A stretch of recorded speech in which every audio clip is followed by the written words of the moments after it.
নুপুরের মাটি, এই জায়গায় হকের বাতিও যেমন আছে, ভণ্ডদের বাতিও আছে। আর যে জায়গায় ভণ্ড থাকে ওই জায়গায় হক থাকে, যেখানে হক থাকে সেখানে বাতিল থাকে। যে যুগে মূসা ছিল ওই যুগে ফেরাউন, যে যুগে মুহাম্মদুর রাসূলুল্লাহ ছিল ওই যুগে আবু জাহেল। আপনাদের এই এলাকাতেও বাতিল আছে কিনা? বাতিল যেখানে থাকে ওখানে হকের আওয়াজ বেশি দেওয়া লাগে, কম দিলে হয় না। তালিবুল ইলম ভাইরা, আমি যতক্ষণ আছি ইনশাআল্লাহ হকের আওয়াজটা উঁচু থাকবে, কোনো নিচু আওয়াজ আমি আজকে শুনতে চাই না। এখন নিচু করে কথা বলার সময়ও না, কথা শোনারও সময় না। কারণ চতুর্দিকে বাংলার এই ইলমি মার্কাজ নানুপুর সহ চট্টগ্রাম, পটিয়া, হাটহাজারী, এই গোটা ইলমি মার্কাজ ওলামা একরামের এই জমিন দখল করার পায়তারা করতেছে আমাদের দাদা বাবুরা। এরা কখনো কখনো আমাদেরকে হুমকি দিচ্ছে এটা নাকি দখল করবে, ফেনী থেকে এই পর্যন্ত কি করবে, দখল করবে। আপনারা দিবেন? আপনাদের আওয়াজে বলে আপনারা দিবেন? দিবেন না? কি করবেন? কি করবেন? আরো জোরে বলেন। কি? সাবিলুনা সাবিলুনা আল জিহাদ আল জিহাদ। ওরা যদি সন্ত্রাসবাদ করে আমরা জিহাদের ডাক দেব। সন্ত্রাসবাদীর সঙ্গে আল্লাহ পাকের নুসরত থাকে না, মুজাহিদদের সঙ্গে আল্লাহর সাহায্য থাকে। আমরা সেই জাতি যারা ৩১৩ জন ১,০০০-এর মোকাবেলা করেছি। সুতরাং আমাদেরকে কেউ যদি ভয় দেখাতে চায় তাদের আগে আমাদের ইতিহাস পড়া দরকার, তাদের আমাদের ইতিহাস জানা দরকার। ওরা সেই জাতি যারা ৩১৩ জন ১,০০০-কে কচুকাটা করেছে। এরা যখন ময়দানে নেমে যায় তখন তারা একা থাকে না, আল্লাহ পাক স্বয়ং তাদের সঙ্গে থাকে। ঠিক কিনা জোরে কর। ওরা যদি বলে আমরা আসতে চাই, আমরা বলবো আমাদের দরজা খোলা, আসো। এক একজন আসবা, বিচি নিয়ে যেতে পারবা না, আসবা জকর নিয়ে যেতে পারবা না, আসবা কল্লা নিয়ে যেতে পারবা না। বাংলার জমিন, ওলামা একরামের জমিন, চট্টগ্রামের জমিন, আহমদ শফির জমিন, নানুপুর পীর সাহেবের জমিন, এই জমিনে কেউ যদি ইসলামকে, মুসলমানকে ছোট করতে চায় তার গলা হাত ভেঙে দেওয়া হবে। ঠিক কিনা?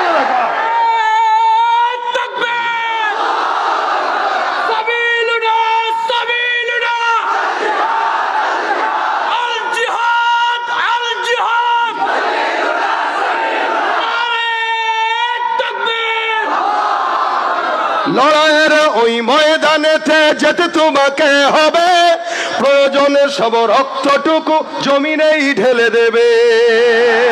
লড়াইয়ের ওই ময়দানেতে যেতে তোমাকে হবে, প্রয়োজনে সব রক্তটুকু জমিনেই ঢেলে দেবে। তবুও তোমায় লড়তেই হবে, মানিবে না পরাজয়। পরাজয় মানবেন? তবুও তোমায় লড়তেই হবে, মানিবে না পরাজয়। বিপ্লব মানে জীবন দেয়া বসে থাকা, সে কোনো দিন আসবে না রে করো যদি। বিপ্লব মানে জীবন দেয়া বসে থাকা নয়, সে কোনো দিন আসবে না রে করো যদি ভয়। আসবে বিজয় রক্ত আর জীবনের বিনিময়, আসবে বিজয় রক্ত আর জীবনের বিনিময়। বিপ্লব মানে জীবন দেয়া বসে থাকা নয়, সে কোনো দিন আসবে না রে করো যদি ভয়। ঠিক কিনা? শাসনের নামে কেউ বা পিছছে মেহনতি জনতারে, ইমানের উপর আঘাত ওরা হানিছে বারে বারে। শাসনের নামে কেউ বা পিছছে মেহনতি জনতারে, ইমানের উপর আঘাত ওরা হানিছে বারে বারে। প্রতারণার ওই ফাঁদে পড়ে মোরা জীবন করেছি ক্ষয়, প্রতারণার ওই ফাঁদে পড়ে মোরা জীবন করেছি ক্ষয়। বিপ্লব মানে জীবন দেয়া বসে থাকা, সে কোনো দিন আসবে না রে করো যদি ভয়। ধর্মকে আজ পুঁজি করিয়া গাল ভরা বলি দিয়ে, কত যে সুফি খুশিতে মাতাল হাদিয়া তোহফা পেয়ে। ধর্মকে আজ পুঁজি করিয়া গাল ভরা বলি দিয়ে, কত যে সুফি খুশিতে মাতাল হাদিয়া তোহফা পেয়ে ভণ্ডামির ওই শিকড় তুলে সত্যের আনো জয়, ভণ্ডামির ওই শিকড় তুলে সত্যের আনো জয়। বিপ্লব মানে জীবন দেয়া বসে থাকা নয়, সে কোনো দিন আসবে না রে করো যদি ভয়। কথা ঠিক না? আমরা ভয় পাই কাকে? ওরা আমাদেরকে ভয় দেখায় আলু দিবে না। কি দিবে না? আলু কম খাননি? ওরা কয় পেঁয়াজ দিব না, ওরা কয় পানি দিবে না। আমরা কই কিচ্ছু দিস না, অন্তত গাঁজাটা দেওয়া বন্ধ কর। কথা ঠিক না? ওদের এই গাঁজার কারণে আমাদের যুব সমাজ ধ্বংস হচ্ছে। ওরা আজীবন আমাদেরকে দেয় নাই, নিছে। কি বলেন? আমাদেরকে দিছে কখনো? আমরা এত বছর তাদেরকে বাংলাদেশ থেকে ইলিশ পাঠিয়েছি, তারা বিনিময়ে আমাদেরকে গাঁজা দিয়েছে। তারা কখনো আমাদের বন্ধু ছিল না, শত্রু বেশে বন্ধু, বন্ধু বেশে শত্রু ছিল।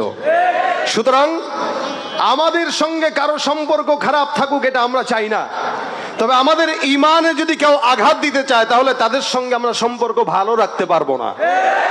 আমাদের দেশের আগে আমাদের ইমান, ঠিক কিনা বলেন? দলের আগে আমাদের ইমান। আমার বাপেও যদি ইমানের বিরুদ্ধে যায় আমি তার বিরুদ্ধে, আমার দলের লিডার যদি ইমানের বিরুদ্ধে যায় আমরা তার বিরুদ্ধে। কথা ঠিক কিনা? ইমানের বেলায় কারো সঙ্গে কোনো আপোষ চলবে? আল্লাহ আমাদের ইমানি কুওয়াত বাড়ায় দেখ, বলেন আমিন। এটা আমাদের এই দেশে অনেক মানুষ আছে, এরা সবাই নিজেকে মুমিন দাবি করে, কিন্তু আল্লাহ পাকের খাতায় সবাই মুমিন না। কি আদমশুমারিতে মুসলমান নামে লোকের অভাব আছে? যখন গণশুমারি হয়, আদমশুমারি হয়, সবার নামের শুরুতেই মুসলমান লেখা থাকে। ওইটার উপরে ভিত্তি করে এই দেশের মুসলমান কত পার্সেন্ট বেশি এটা নির্ধারণ করা হয়। তা আদমশুমারির মুসলমান আর জান দেওয়া মুসলমানে আসমান আর জমিন পার্থক্য। আদমশুমারিতে মুসলমানের সংখ্যা বেশি, জান দেওয়ার জন্য মুসলমানের সংখ্যা তেমন বেশি না, তবে বেশি দরকারও হয় না, অল্প হইলেই যথেষ্ট যদি জান দেওয়ার জন্য তৈয়ার থাকে। এজন্য আল্লাহ বলেন অমিনান নাস মান ইয়াকুলু আমান্না বিল্লাহ ওয়া বিল ইয়াউমিল আখির ওয়া মা হুম বিমুমিনিন। মানুষের মধ্যে অনেক মানুষ আছে যারা নিজেরা নিজেদেরকে মুমিন দাবি করে, মুসলমান দাবি করে। আল্লাহ পাক বলেন এরা দাবি করতে পারবে, এরা মুসলমান হতে পারে নাই। দাবির নাম মুসলমানি? কথা কয় না। দাবির নাম মুসলমানি? মুসলমান কিসের নাম বলেন? ইতাআতের নাম। কিসের নাম? সামি'না ওয়া আতা'না। সামি'না ওয়া আতা'না, যা শুনবো তাই কি করব? মানবো। মানার নাম হচ্ছে ঈমান। अगर মানোগে তো বানোগে। আমাদের দেশে মানুষ মানে না বলেই বলে না।